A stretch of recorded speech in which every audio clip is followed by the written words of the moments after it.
ഈ ദിവസങ്ങൾ കണ്ടൊരു ചിത്രമുണ്ട്. ഒരപ്പൻ നടന്നു പോകുന്നു. അവൻ്റെ രണ്ടാമത്തെ വിരൽത്തുമ്പിൽ, ഈ വിരൽത്തുമ്പിൽ ഒരു കുഞ്ഞ് ഇങ്ങനെ മുറുകെ പിടിച്ചിരിക്കുന്നു.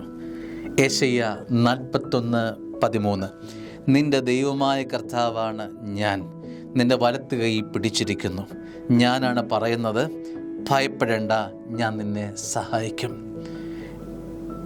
പരിവരുത്ത കഠിനമായ ജീവിത പ്രശ്നങ്ങളാണ് നിൻ്റെ ജീവിതത്തിലുള്ളതെങ്കിൽ ഈ കരത്തിൽ പിടിക്കാൻ കർത്താവ് കരം നീട്ടിത്തരിക.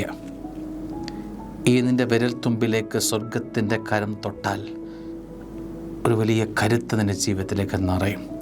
നിസ്സഹായനാണോ നീ? മുൻപോട്ട് പോകാൻ കരുത്തില്ലാത്ത അവസ്ഥയിലാണോ നീ? ഒറ്റപ്പെട്ടു പോയ ഒരു തോന്നൽ ജീവിതത്തിലുണ്ടോ? ജീവിതം അടഞ്ഞ ഒരു പുസ്തകം പോലെ പ്രത്യാശ വറ്റിപ്പോയ ജീവിതത്തിൻ്റെ ഉടമയാണോ നീ? കരം നീട്ടി കർത്താവ് തരും. അങ്ങനെ നിരാശപ്പെട്ടിരിക്കുന്നതൊരു വെളിച്ചം, മിന്നാമിനുങ്ങ് പോലെയുള്ള ഒരു സ്വർഗീയ വെളിച്ചം ജീവിതത്തിലേക്ക് നിറയാൻ അച്ഛൻ ആഗ്രഹിക്കുകയാണ്, പ്രാർത്ഥിക്കുകയാണ്.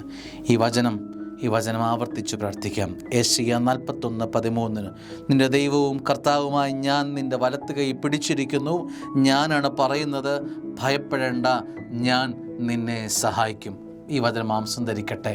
ആമേൻ. Hallelujah, hallelujah.